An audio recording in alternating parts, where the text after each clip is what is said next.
Yo voy a empezar, al final me dicen que yo lo anoté en la asistencia, ¿ya? Vamos a iniciar las clases en base a lo que ustedes se quedaron en conclusión, lo que luego se pone que ya estudiar, repasar, ¿no?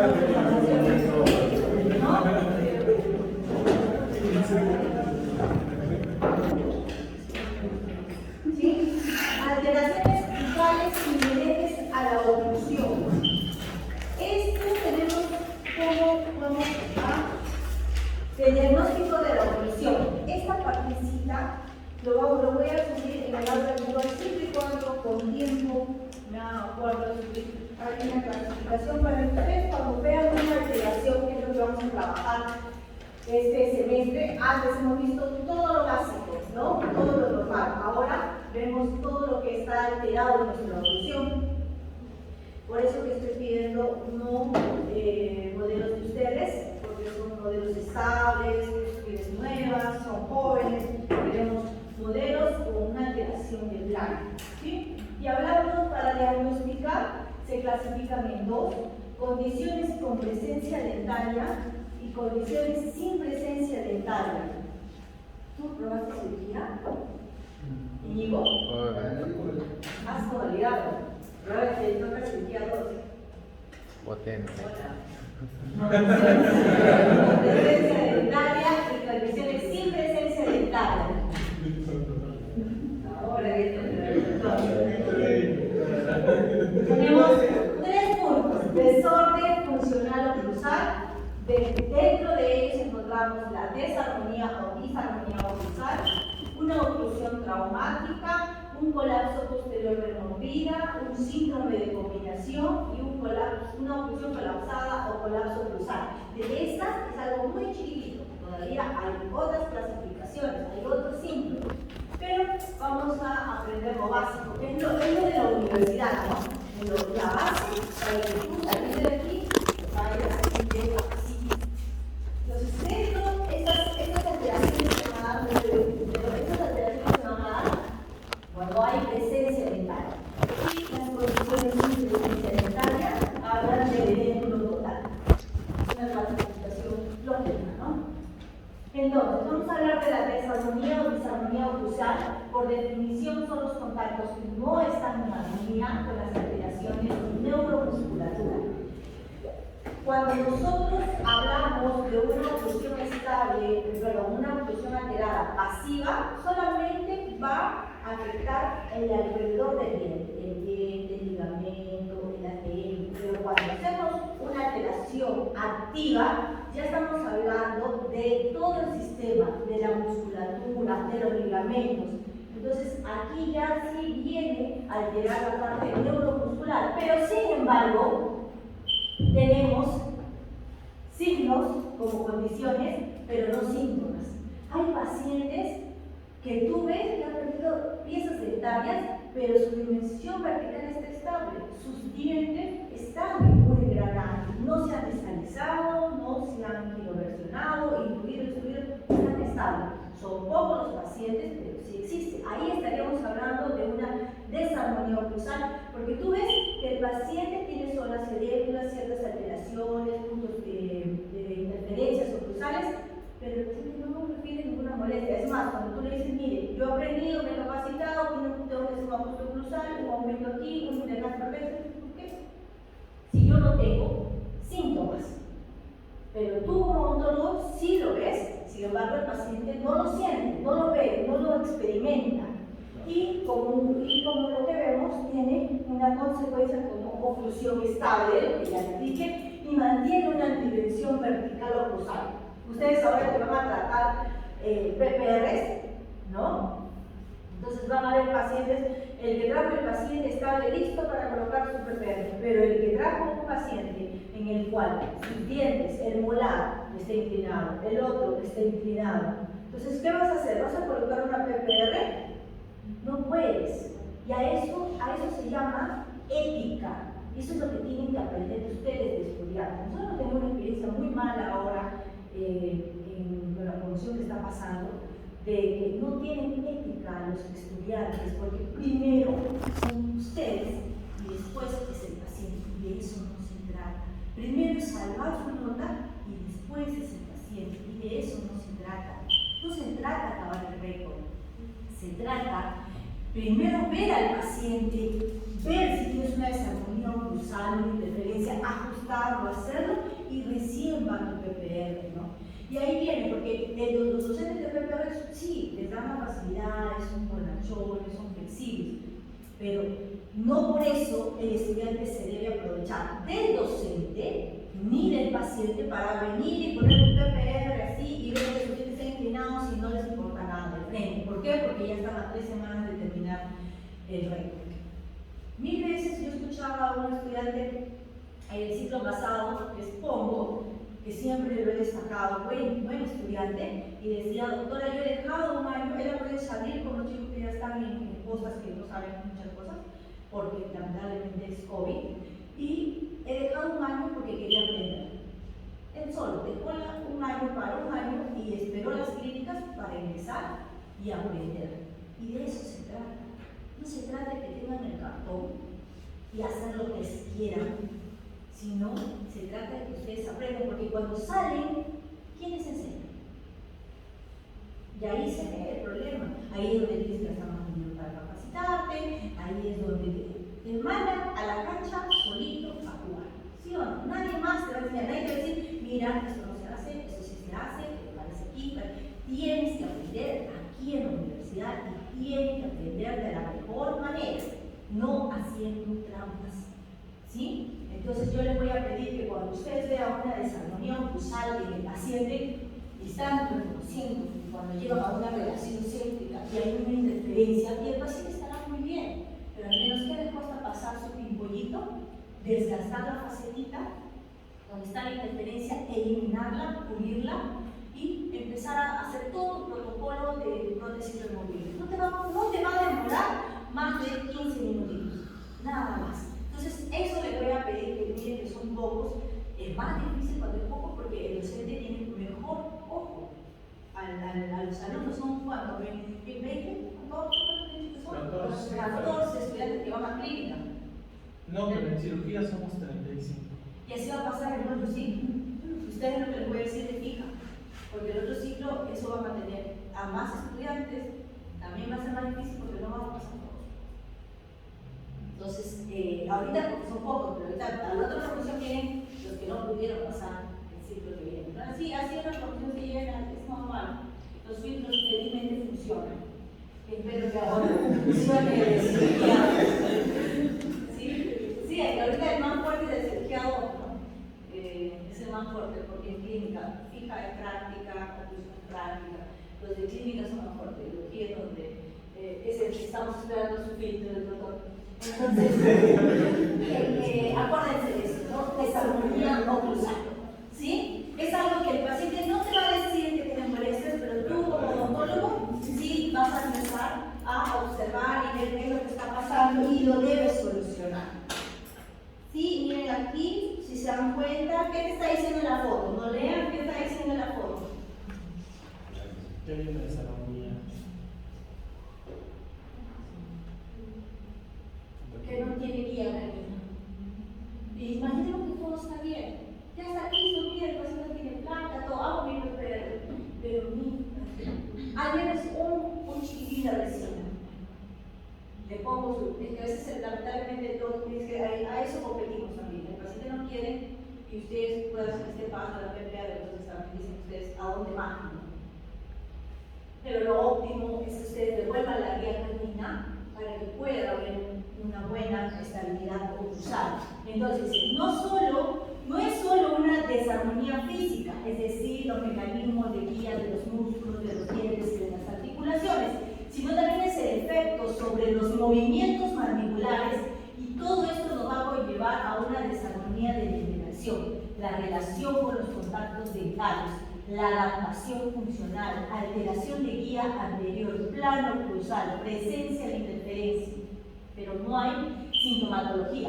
Porque miren, yo veo que este paciente está estable ahorita, pero después, a unos 10 años, puede ser que te diga, puede ser la consulta, tu paciente siempre va a venir a tu consulta aquí y te dice, mire, yo tengo, han empezado a aparecer muchas afecciones, como algo muy frío, muy caliente y tengo mucha sensibilidad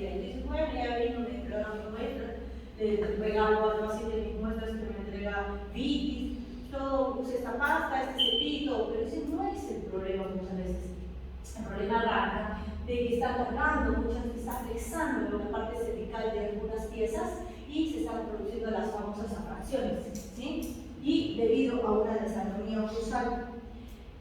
Otro de los puntos es una oclusión traumática. Ya lo saben, ¿verdad? La oclusión traumática.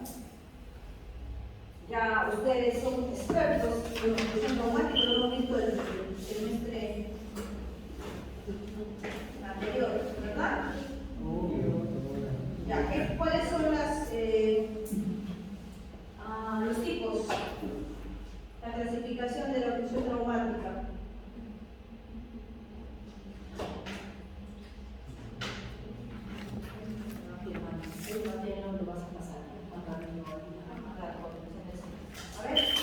A ver, ¿nadie? Por los pollos, a pasta.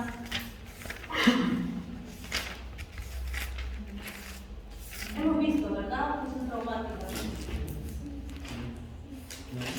Creo que no, pero... Conclusión ideal, visto, No hemos visto. de verdad, conclusión ideal fisiológica.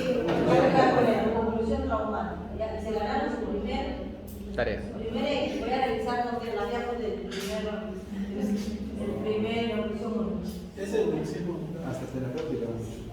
Pues, trauma, es el trauma al periodonto, ¿no? Entonces, tenemos funcionales, las fuerzas funcionales o parafuncionales. En el caso de funcionales, es que tienes algunas zonas cerebrais y las zonas que quedan tienen que funcionar, pero cargan más. Está ahí, vean. La otra, las parafuncionales son el bruxismo, otra parafunción. Eso no digan que no saben.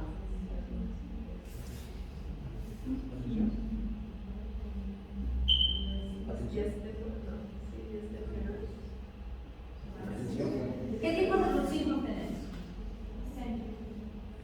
Céntrico y excéntrico. Dentro muy aparte del bruxismo, el bruxismo es lo que mueve la mandíbula, pero el apretamiento no mueve la mandíbula, pero toda la noche estás y trabaja con musculatura, tu lengua, todo. ¿Sí? El apretamiento es otro. Entonces, para eso habla de fuerzas funcionales y fuerzas parafuncionales que exceden su capacidad de adaptación. Hay pacientes que se adaptan muy bien, pero cuando pasas el límite ya empieza el problema del trauma oclusal. Y reparación, alteración de la guía anterior. De pronto nuestros dientecitos se van desgastando, de pronto ya todos están a la misma altura. Los conceptos de morfología que los deben tener, ¿no? Ya se perdieron. Todos los bordes incisales hasta el canino están rectos. El plano oclusal se altera y hay presencia de interferencias, ¿no? Y presenta el paciente, aquí sí presenta sintomatología. Me duele, cuando perturbo, cuando como, o movilidad dentaria, ya se va viendo signos. Entonces, condiciones debido a una sobrecarga oclusal en una pieza o un segmento y consecuencias viene a ser la movilidad, y está mal, que puede verse movilidad dentaria, en algunos casos ensanchamiento del ligamento periodontal. Ahí lo vamos a ver. La oclusión traumática se presenta ante fuerzas menores aplicadas, pero repetidamente. ¿No? Si un diente está extruido o hay una interferencia cuando se hace el arco de cierre, es el primer diente que va a cargar, ¿verdad? Entonces, ¿es repetida la fuerza? Sí, es lo mismo que la ortodoxia. Entonces, se presentan de fuerzas menores aplicadas repetidamente o continuamente, por ejemplo, el tratamiento ortodóntico, ¿no? Cuando las fuerzas de este tipo se dan en la oclusión, la lesión resultante va al periodonto. El colchoncito del diente es el que se afecta. Se conoce como lesión traumática de la oclusión y se clasifica en primaria o secundaria. ¿Sí? Entonces, si tú ves un diente extruido y de pronto el diente no tiene movilidad, estamos hablando de una oclusión primaria. pero si el diente ya empieza a tener cierto grado de movilidad, ya estamos hablando de una oclusión traumática secundaria, más difícil de tratar. ¿Qué vemos en una oclusión traumática? Cambios tisulares en el aparato de inserción periodontal como resultado de estas fuerzas oclusales. En el tronco de oclusión vemos una movilidad normal, se puede ver un ensanchamiento del ligamento periodontal cuando tomas una radiografía. Vemos que el patrón de masticación está alterado, hay una hipersensibilidad a la percusión y hasta puede llevar a una pulpitis. Entonces, vemos lo mismo, hay una sobrecarga, se ve la parte histológica hemorragia, trombosis, edema, aumento de la vascularización, necrosis de fibras periodontales, reabsorción de hueso alveolar. Ahorita lo voy a explicar. Factores intrínsecos, características morfológicas de la raíz, porque ¿quién va a resistir más? ¿Un lateral o un molar? Una carga oclusal. Molar por sus raíces, un lateral, su raíz delgada, única, no va a resistir tanto. La manera como las superficies oclusales y las raíces están expuestas y las características morfológicas del hueso alveolar. Factores extrínsecos, ya hemos hablado, bruxismo, otros hábitos, la terapia ortodóntica defectuosa. Esa parte, por ejemplo, la terapia ortodóntica defectuosa, ¿no? Cuando se está haciendo la ortodoncia de 2 o 3 meses, ya el mismo ortodoncista te dice de que puedes o ya se está empezando un proceso de reabsorción alveolar, entonces va a tener menos estabilidad en las piezas dentales y a eso también llamamos un trauma de oclusión, ¿no? Y pérdida de tejido periodontal, pérdida de los dientes, diseño defectuoso de dentaduras parciales, malposición dentaria, interferencias oclusales, ¿no? Lo que hablábamos. Entonces, una interferencia oclusal sí te puede llevar a un trauma oclusal. Una malposición dentaria también. El diente es joven, todo bien, pero va pasando los años, por ejemplo, los que tenemos el lateral vis a vis, ¿no? Y todo va pasando los años y todos los días hay un trauma de oclusión. Entonces, con el tiempo, esa raíz, tú tomas una radiografía, esa raíz está más corta o el hueso está ya reabsorbido, ¿no? Y se van mostrando estos signos. Un diseño defectuoso de dentaduras parciales, ¿no? Por ejemplo, una prótesis mal diseñada, imaginemos que coloquen un apoyo en un lateral. Estás ocasionando un trauma oclusal. O un puente largo o acá, por ejemplo, un puente largo de lateral a camino. Estás generando un trauma oclusal porque pero son dientes delgados que no soportan la carga oclusal en un lateral con óptica, ¿no? Ya me estoy pasando para fija. Pérdidas de tejido periodontal, paciente fumador, paciente que tiene higiene, va a perder y también está formando un trauma oclusal, terapia ortodóntica, como ya lo dije, bruxismo y otros hábitos como el apretamiento. Trauma de la oclusión primaria. Miren la primera foto, es algo que puede haber un trauma, pero no se va a ver nada. Hay un soporte normal, hay un nivel de hueso normal, hay un nivel de inserción normal, los cambios tisulares por fuerzas oclusales excesivas, ¿no? Solamente la parte histológica es lo que se va a alterar, pero no vemos nada. En cambio, el segundo ya es un trauma oclusal secundario, ¿no? La segunda foto. Como ven, ¿se acuerdan de este puntito? Eso sí lo hemos visto. ¿Qué significa eso? ¿Dónde soporta más fuerza? Por ahí vas, más que todo de lo que dijiste, de lo que hiciste con la mano. La parte resistente del diente, ¿no? Es el eje. El eje longitudinal.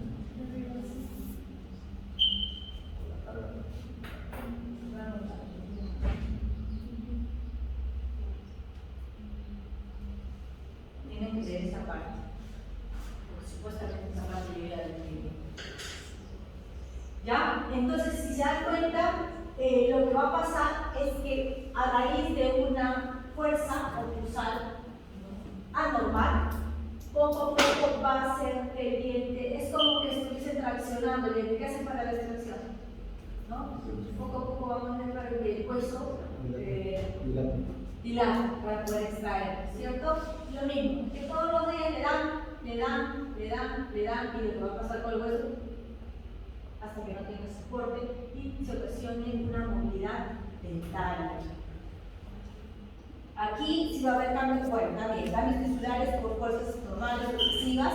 El soporte está reducido, la pérdida de hueso está reducida y la pérdida de inserción también.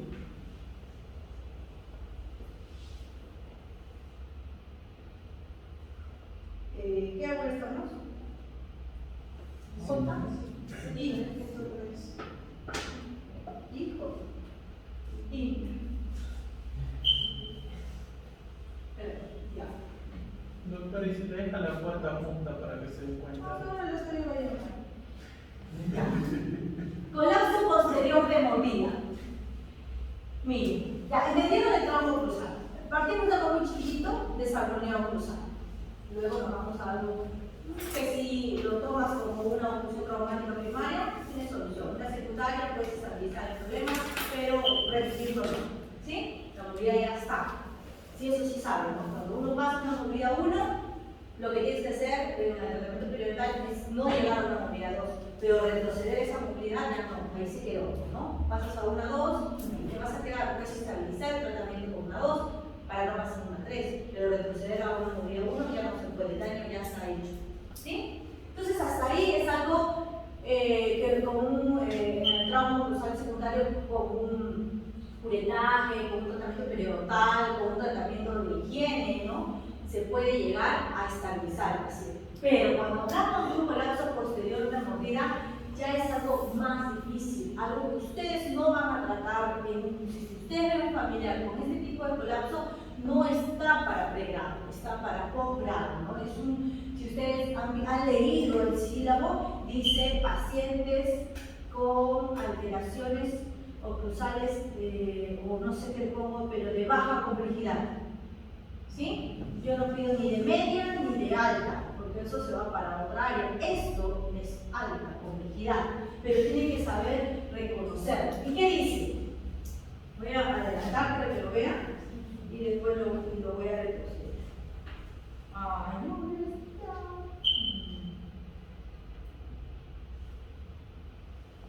Acá está, no lo quiero. Aquí, a ver si no lo aquí, ¿no? Un colapso posterior de mordida significa que el paciente ha perdido la zona posterior, ¿sí? Y, como le dije, atrás hay pacientes que han perdido la zona anterior y ustedes ven que los dientes anteriores están estables, siguen trabajando, es más, no se han excluido, muy pocos pacientes. La mayoría, cuando pierde la zona posterior y no le pones topes, van pasando los años y el paciente carga el sector anterior, él se va abanicando los dientes. Y la primera pregunta dice, ¿usted tenía ese diastema? No, yo tenía, no me acuerdo, o le responde, yo tenía los dientes bien juntitos. ¿Qué está pasando? Que los dientes anteriores vestibularizando, que están empujando los superiores y se está haciendo un abanico. Si nosotros tenemos por lógica el sector posterior hereditario, estamos todos los dientes así, la arcada o los dientes se van vestibularizando. Y al hacer así, mira mi mano, si se van hacia adelante, está disminuyendo la altura. Quiere decir que este paciente está perdiendo la dimensión vertical. ¿Qué vemos en un colapso posterior de mordida? Zona edéndula posterior, abanicamiento del sector anterior y pérdida de dimensión vertical. Signos clásicos para que yo pueda decir colapso posterior de mordida. Y vamos, retrocedemos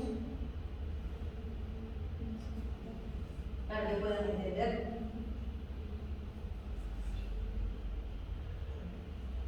La pérdida progresiva del contacto dental posterior y la sobrecarga de los dientes anteriores conlleva a lo que nosotros llamamos colapso posterior de mordida.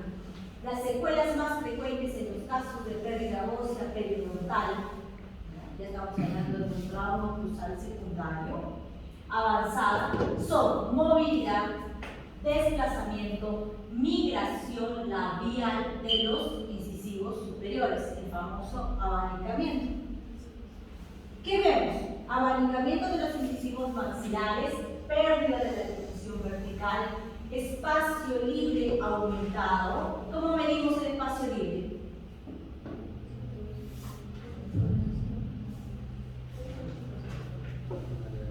Orocoyo. Primero se mide lo que es la dimensión vertical, la dimensión, y cuando esté de reposo hay el espacio libre. Y ahí está el paciente, ¿cómo lo mides? A ver, Peña. Con el compás de luz, ¿Ya? ¿Cómo vamos con el compás de luz? está en situación de reposo y medimos, y luego cuando no sé, o sea que presiones más yo creo que la diferencia, digamos. ¿De dónde a dónde, Nito?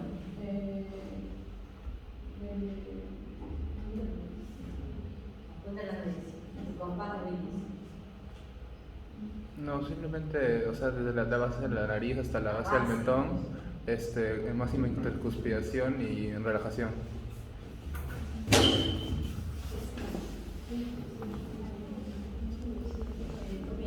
Velázquez. Sí, bien, el inicio, la idea, no la punta de la nariz, la base, ¿sí? Muerde, mire, relaje, la diferencia. ¿Sí? Entonces, con eso vemos el espacio libre aumentado. ¿De cuánto debe ser el espacio libre? 2. Bueno, y luego la reposición compensatoria de la mandíbula. ¿A qué creen que me refiero con reposición compensatoria de la mandíbula? La mandíbula se va para adelante, porque quiero mover. ¿Dónde están los dientes? Adelante. Pero tiene otra posición. Y es lo que nos pasó ahora el fin de semana en la especialidad. Habíamos hecho una prótesis total y la paciente tenía solamente eso, de premolar a premolar. La posterior, la total superior. Tenía una prótesis antigua superior que la señora dice que quedaba bien, porque esta me queda mal. Entonces, la paciente, si no tiene el sector posterior y sí tiene todo superior con algo artificial, ¿dónde va igual a acudir? En el sector anterior, ¿no? Porque acá están los dientes que va a poder comer. Con el nuevo tratamiento se le puso una huella en el sector posterior. Entonces, ¿dónde va a ir la mandíbula a triturar la comida? ¿Aquí o acá? En el sector posterior. Entonces, ¿qué hizo la paciente? Una reposición mandibular. De modo que se acomodó su mandíbula y ya mordía en este sector. Pero retrocedió tanto que tiene un super overjet y eso es lo que le molesta. Ella, mirando los modelos, parece una clase 2-1, me parece. Entonces, es una cajita, ¿no? Un maxilar grande y una mandíbula chiquita que ya está mordiendo con el sector posterior. ¿Y por qué no se dio cuenta antes? Porque no había sector posterior. Había superior todo falso, pero atrás no, y solo mordía. Había una reposición mandibular que hacía eso. Al tener el posterior, ha hecho eso. Y por eso que tiene un overjet aumentado, ¿no? Ahora, ¿cómo solucionar ese problema? Porque si ella no se acuerda cómo era, porque ya perdió la memoria, todo lo de acá es falso. Entonces ella niega de que ella dice mi prótesis antes me quedaba bien. Entonces yo le digo a la residente, porque ella la paciente viene en Moquegua, entonces quítale la posterior, porque cuando vuelva a producir la mandíbula y solamente forma por el sector y ahí se su overjet. Porque la otra sería hacer una nueva prótesis, pues si la caja es grande, ¿no? Y la base es chiquita, lo único que quedaría para que no es lo correcto, palatinizar los dientes. Así. Para que cierre lo perfecto, pero no es lo correcto. Yo pienso que ella ha olvidado cómo era antes y que como su mandíbula se ha puesto en otra posición, le molesta mucho ese espacio que queda al momento de comer y hablar. Yo no Si no son una total, doctora. Si le sacan todo lo que abajo, no es una total. Pero porque necesita como a la señora le saca. La paciente pide reducción de dinero. Entonces le digo, tienes una opción, devolverle el dinero, fundamentalmente, y la otra es que le hagas una prótesis para iniciar los dientes y quitarle el interior o ver la forma, reposicionar la mandíbula es difícil. Doctora, en un caso, o sea, me dice que la paciente no tiene nada arriba, ¿verdad? Y en caso si tuviera uno o dos dientes arriba, sería más fácil adecuar la prótesis, ¿verdad? El diente tiene la memoria, todo está interconectado, entonces sabe ya cuál es su función. Ella ha perdido la memoria en la parte superior. Al tener uno o dos dientes, siempre ellos van a ver un engrama único, uno o dos puntos, pero lo va a ver. Entonces la paciente se va a acordar, es más, para tomar el registro es más fácil. Pero si estamos viendo de una paciente que tiene una prótesis anterior y ya se ha acostumbrado a esa mordida, protuyendo, o que el tratamiento le haya cambiado la posición, así se da cuenta por qué puede tener ese bollete aumentado. Pero en prótesis totales, cuando tienes una o dos piezas, es mejor extraerlas, si no es que estén a la altura. Si estamos hablando de un premolar o canino, bien, premolar, canino, parejas o cercanos, la prótesis tiene estabilidad. Pero si tú tienes dos dientes acá, le recomiendas esa expresión. Si no quiere, trabajas con una total y ganchito Whipla nada más, porque ahí, ahorita vamos a ver lo que va a pasar, pivotea la prótesis, ¿no? No siempre es recomendable. Entonces, ¿entendido hasta aquí de colapso posterior de mordida? ¿Ya? Entonces, el colapso, como la capacidad de soporte posterior se destruye, se evidencia una pérdida de dimensión vertical o cruzal, un espacio libre aumentado, una reposición compensatoria de la mandíbula, haciendo que los cóndilos se desplacen, ¿no? Etiología, enfermedad periodontal, ¿no? Un paciente que tiene enfermedad periodontal, nunca la trató, fue perdiendo uno los dientes y llegó a un colapso posterior de mordida. Caries dental con pérdida de estructura dental y la subsecuente pérdida de soporte. Traumatismo cruzal primario y secundario, recesión excesiva de los dientes, ¿no? Poco a poco le dice cómo pasa un colapso. Si te das cuenta, traumatismo cruzal primario, recesión excesiva de los dientes. ¿Se acuerdan la desarmonión cruzal? Va a mostrarse, le dije, ¿no? Un problema de una alteración de punto va a ser que con el tiempo haya atracciones. Poquito a poquito va a haber una recesión excesiva de los dientes.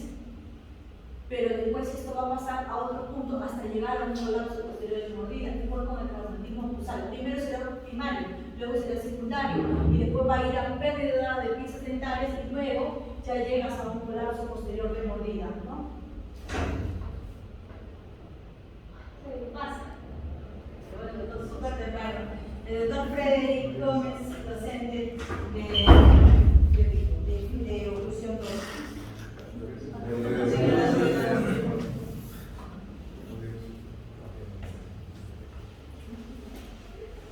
Y miren, este es el síndrome de combinación. Es una condición mental que se ve comúnmente en pacientes con un maxilar a medido de colapso posterior de mordida, ¿verdad? Claro. Este es otro síndrome que, miren, ustedes dirán, cuando vayan a la esquina, me llegó mi paciente, ya tengo mi total y mi prótesis removible. Lo que te llegó es un problema, ¿no? Porque mira cómo está. ¿Qué te dice el síndrome de combinación? Es una condición dental que se ve comúnmente en pacientes con maxilar edénculo completo, ¿no? Y la mandíbula parcialmente con dientes. Este síndrome consiste en una reabsorción severa del sector anterior, pero a la vez tiene zonas hipertróficas, atróficas en diferentes cuadrantes del maxilar y de la mandíbula. ¿Qué pasó con este paciente? ¿Ustedes creen que cuando perdió las piezas dentarias se rehabilitó? ¿Usó algo? No. ¿Qué usó?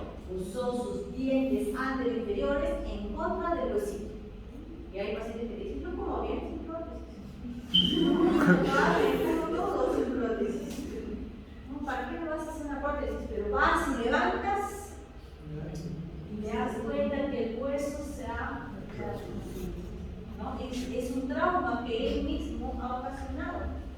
y que hay una estimulación y hay una hipertrofia y atrofia de diferentes zonas. Entonces, ¿cómo vas a solucionar? Ustedes no van a poder colocar una prótesis ahí. Antes hay que hacer una cirugía, hay que remodelar, hay que condicionar al paciente, hay que poner una prótesis durante unos 6 meses, ¿no? Una prótesis provisional y recién empezar el tratamiento definitivo. ¿Sí? Entonces, esos casos que les estoy hablando, como los ven y los vean, solamente para que ustedes puedan diagnosticar, más no tratar, no tienen que derivar al área de especialidad. ¿Sí? Porque nos pasa, llega la estudiante desesperada y dice: doctora, ¿qué hago? Eso me pasó en vacaciones. ¿Qué hago? Tengo este pacientito y todo. Yo la animé y dije: ya, vamos a tratarlo, ¿no? Pero tienes que hacer esto, esto, esto, esto. Ya no depende mucho del estudiante, sino también del paciente que vino a su cita. Al final la paciente no venía, la estudiante se estresó, todo, y jaló el curso. Entonces yo digo, mejor creo que hubiese rechazado el tratamiento del paciente, como debe ser, porque es un paciente muy complejo para ustedes. Y que vaya a buscar un paciente más sencillo para que pueda tratarlo. Entonces ahí hay una controversia, por eso que es mejor no aceptar este tipo de pacientes, y ustedes también, porque se descomplica el tratamiento. Hay que estabilizar primero el paciente y recién empezar a hacerle la boronita o la PPR. El tiempo, la parte económica influye en eso, ¿no? ¿Y cómo lo voy a ver en la noche? Que se muere el sueño. Ustedes tienen que dormir 8 de la noche. No deben agarrar el celular, son de modo avión, se carga así como unos 10 metros de ustedes y se meten al suelo.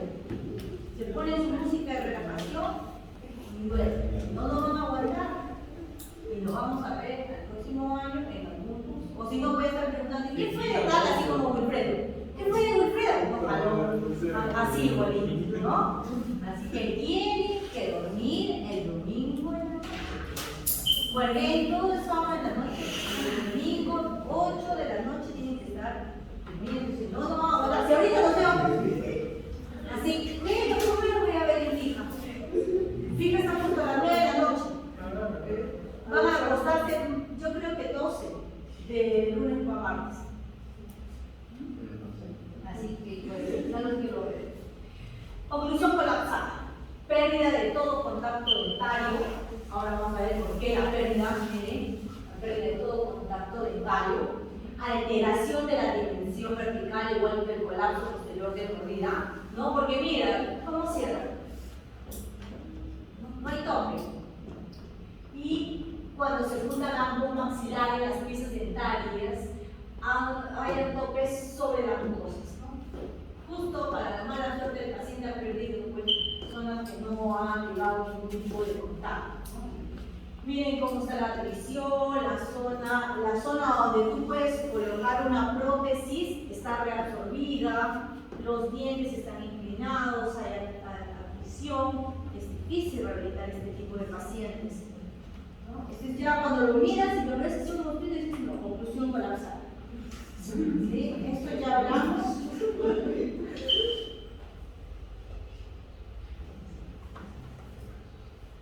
¿Sí? ¿Qué estamos hablando ahí? ¿Ya les mostré?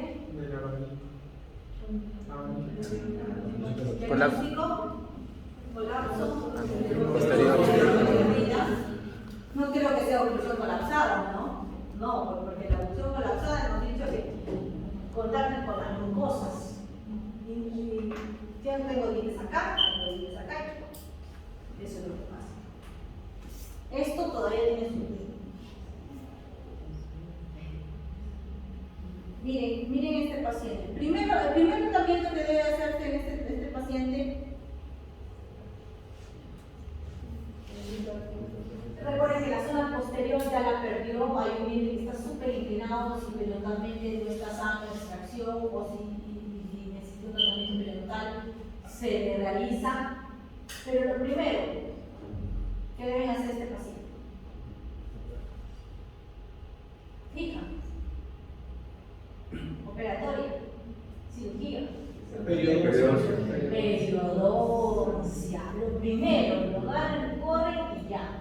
Y deben retirar todo lo que esté alterando la pieza dental. Como esa coronita que está con una cola de Milano,